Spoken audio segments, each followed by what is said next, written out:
Vous faites bien de choisir la chaîne du 21e siècle pour vous informer, mes téléspectateurs. Bienvenue dans ce journal dont voici les principales articulations. Début de ces séries de consultation des membres du Conseil national de la transition. Ce mercredi, une équipe de conseillers était à la mairie de Ratoma pour des consultations en faveur d'une transition réussie et apaisée. Des enseignants contractuels guinéens se sont fait entendre mardi devant les locaux du ministère de l'Enseignement préuniversitaire et de l'Alphabétisation pour exiger aux autorités en charge de l'enseignement une intégration sans condition à la fonction publique guinéenne. Vous entendrez le porte-parole dans cette édition. La mairie de Ratoma a servi de cadre ce mercredi pour une rencontre entre les couches socio-professionnelles. Cette commune, une délégation du Conseil national de la transition, objectif à recueillir les différents avis des citoyens pour une bonne marche de la transition en Guinée. Ibrahim Diallo et Abdourahmane Bari étaient de la partie. Suivez leur reportage. Sous l'initiative du président du Conseil national de la transition, les membres du CNT sont au chevet de la population pour qu'ils expriment leur opinion sur la transition. Ce mercredi, une délégation de 7 organes transitoires a rencontré les couches socio-professionnelles de Ratoma. Nous avons pensé que c'est tout à fait nécessaire d'avoir la perception de la population sur la transition qui est en cours. S'il y a des activités ou des actions qui sont menées qui doivent être améliorées pour que ce soit une transition réussie. Et comme tous les Guinéens le souhaitent, que ce soit la dernière transition dans notre pays. Ça, c'est la première mission. La deuxième mission, c'est de voir, dans le cadre de la rédaction de la nouvelle constitution, c'est de prendre les préoccupations de nos populations à la base et savoir qu'est-ce qu'elles souhaiteraient pour une Guinée de demain. Je pense qu'aujourd'hui, nous avons lancé les activités dans la commune de Ratoma. C'est une rencontre, une assemblée consultative. Mais ce n'est pas l'unique activité que nous allons mener. Nous avons dans notre démarche une approche très participative et inclusive. Nous avons des séances de visite à domicile avec un entretien individuel au niveau des sages, au niveau des personnes ressources. Mais aussi, nous allons organiser des sessions communautaires. Au cours de cette rencontre, plusieurs propositions ont été faites afin que cette transition soit menée à bon terme. J'ai demandé à ce qu'il y ait des candidatures indépendantes qui soient ouvertes au niveau de toutes les élections. Ça, c'est un premier point. Le deuxième point, j'ai demandé aussi à ce que la priorité soit, du budget national soit orientée vers le secteur de l'éducation et celui de la santé, parce que c'est ce qui constitue le soubassement et la vie de la nation. J'ai demandé également la création d'un statut particulier aux anciens chefs d'État. Parce que vous savez, le plus souvent, lorsque nos dirigeants quittent le pouvoir ou ils veulent quitter le pouvoir, ils ont la crainte de savoir quelle est la vie qu'ils auront après la vie de statut de président. Donc un mandat de 7 ans non renouvelable dans la nouvelle constitution pour que chaque président qui viendra n'aura qu'à faire un mandat unique de 7 ans non renouvelable. La présidente du bureau politique national de femmes du parti FAN a à son tour invité le CNT à prôner le leadership féminin dans ses consultations. De faire la sensibilisation dans les quartiers parce qu'actuellement il y a beaucoup de viols. Donc de prôner l'émergence du leadership féminin avec l'implication effective des femmes dans les instances de prise de décision. C'est ça que j'ai suggéré à ceux qu'ils fassent. Parce qu'actuellement, les femmes sont brimées dans leurs droits et devoirs. Donc, nous comptons sur eux pour aider les femmes. Il reste à savoir si ces propositions seront prises en compte lors de l'élaboration d'une nouvelle constitution. Les prochains jours, nous édifierons.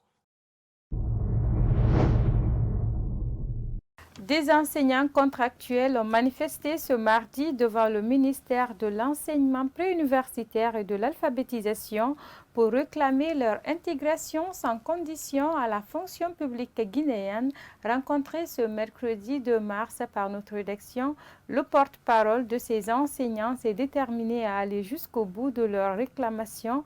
Reportage à Yaya Bari.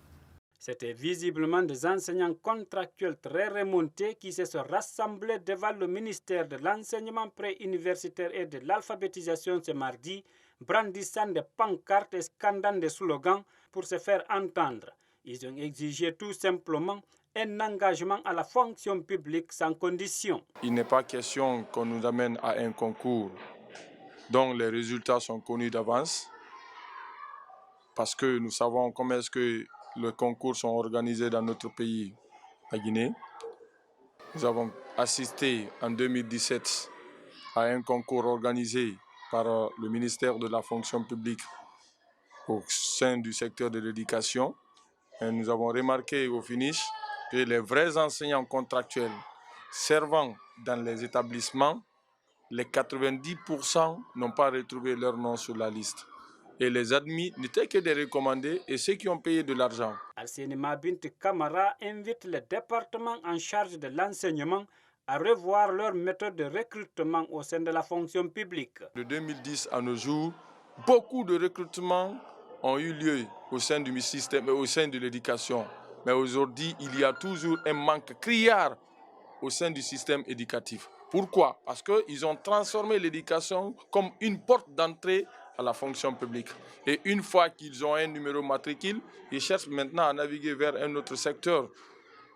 C'est pourquoi il y a toujours un manque. Poursuivant, il lance cet appel à l'endroit de ses collègues enseignants et au président de la République. Mes collègues enseignants contractuels, et je les appelle tous à la sérénité et à l'unité, de ne pas se livrer à des fausses promesses de certains cadres véreux qui ne visent qu'à protéger leurs intérêts. En période exceptionnelle, on prend des mesures exceptionnelles. Donc il est temps que le président de la République soit sensible au cri du cœur des jeunes Guinéens qui continuent à végéter dans cette pauvreté qui ne dit pas son nom. On les appelle à la compréhension afin de prendre en compte les revendications de ces pauvres enseignants contractuels qui ne font que tirer le diable par la queue. En attendant de voir l'issue de cet épilogue, ces enseignants contractuels espèrent que leurs cris de cœur tomberont dans de bonnes oreilles.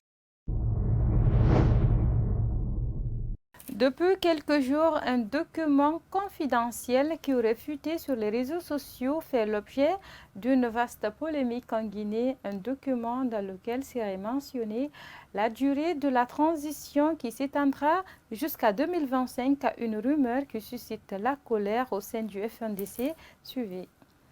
L'apparition d'un document confidentiel sur les réseaux sociaux ces derniers jours annonçant une transition de 4 ans provoque une opposition au sein du front. Nous ne sommes pas là à expliquer l'authenticité du document ou pas. On sait déjà que c'est une méthode cavalière du CNRD qui aujourd'hui est en train d'essayer de sonder l'opinion. Nous rejetons catégoriquement ce que nous appelons ce torchon parce que nous estimons que la transition n'est pas un mandat et la transition ne peut être un mandat. La transition, c'est une période qui doit nous ramener à l'ordre constitutionnel normal le plus rapidement que possible et c'est ce que nous souhaitons.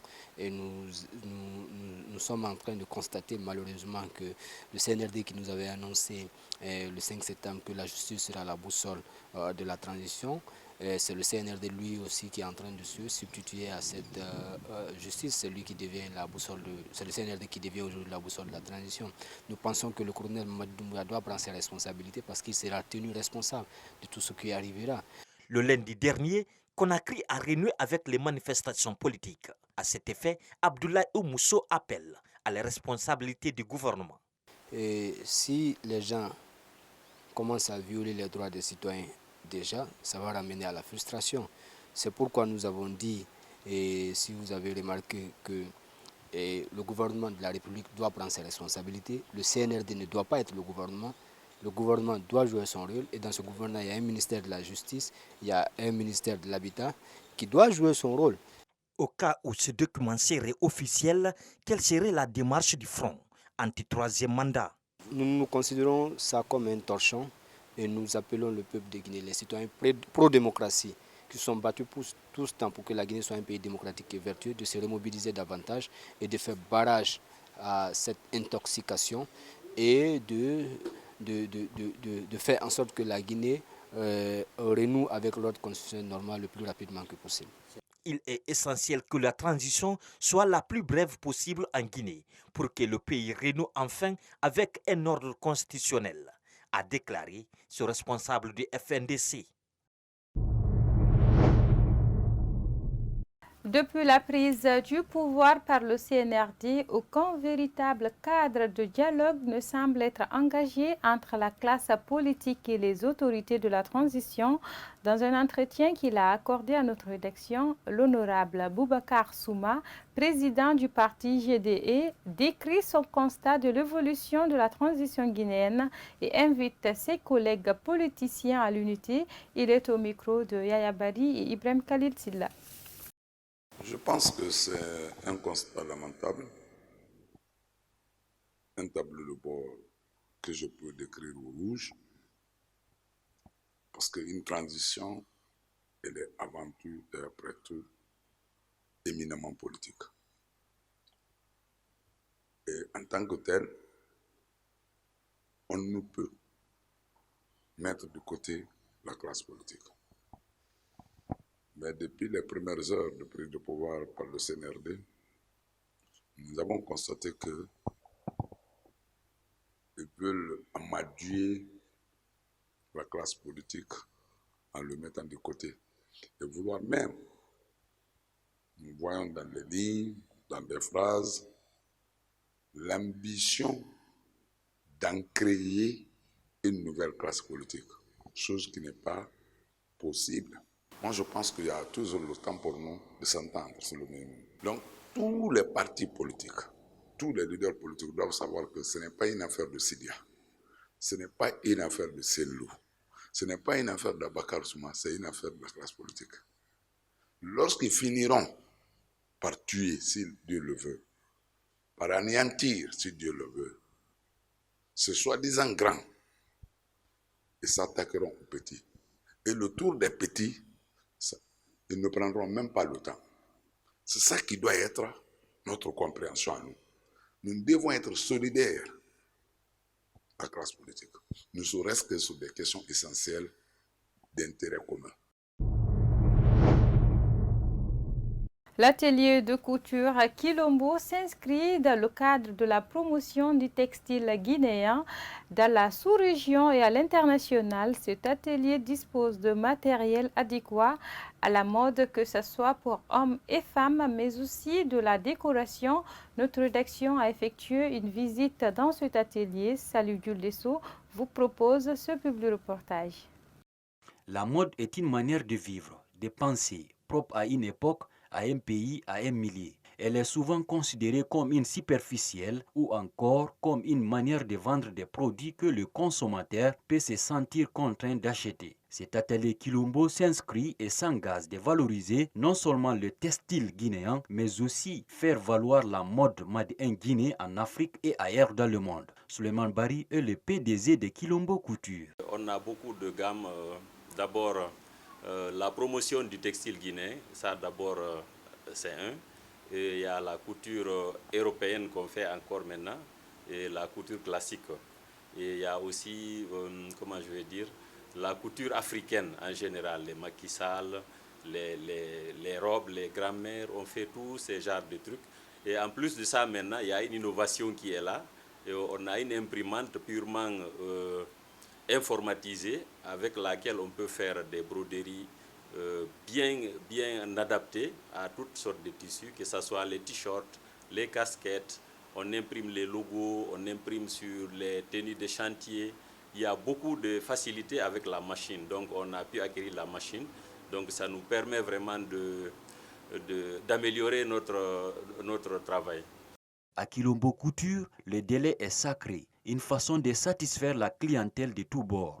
La spécificité d'abord, j'ai toujours dit, c'est le respect des délais. Ça, c'est sacré chez nous. À cause de cela, on a réussi vraiment à garder beaucoup de clients parce que souvent, on dit le tailleur, il ne respecte pas les rendez-vous, il y a des petits trucs. Donc, notre sacerdoce, c'est le respect des délais. Ça, c'est une qualité chez nous. Et en même temps, maintenant, la qualité du travail qui est là, c'est vraiment soigné. Poursuivant, Souleymane Bari invite les jeunes d'apprendre davantage ces métiers de couture. L'appel que j'ai à lancer d'abord, c'est à la jeunesse. Il faut que la jeunesse accepte d'apprendre. Le métier de la couture, c'est un métier noble. C'est un métier noble. Ça peut faire vivre l'homme, ça peut faire vivre l'intéressé, quoi. Mais il suffit de mettre du sérieux. Tout le monde a besoin du couturier. Que ce soit le nouveau-né jusqu'au mort. Chacun a besoin du couturier parce qu'il faut toujours passer par le textile. Donc c'est un noble métier. Donc il faut vraiment qu'ils fassent du sérieux et ils vont voir que c'est un métier noble. À noter, l'atelier de couture Kilombo situé à 50 mètres du rond-point d'Amdalaï vous propose les tissus suivants. L'épi, Kendeli, Indigo, Bazin. Kilombo Couture est joignable sur les canaux Facebook Kilombo Couture et sur son site kilombocouture.com. Sport à présent pour parler de la Coupe d'Afrique des Nations handball cadette Guinée 2021. Après sa victoire 57-13 contre la Gambie et 75-18 face à la Sierra Leone, l'équipe guinéenne s'est imposée ce mardi 39-22 contre l'Algérie au compte de la troisième et dernière journée des phases de groupe. Cette performance permet aux Guinéennes de se qualifier pour le prochain championnat du monde prévu du 3 au 14 août 2022 en Géorgie. Mesdames et messieurs, c'est la fin de cette édition d'information. Merci de nous choisir pour vous informer. Les infos continuent sur Star 21 TV. Et bonsoir à vous.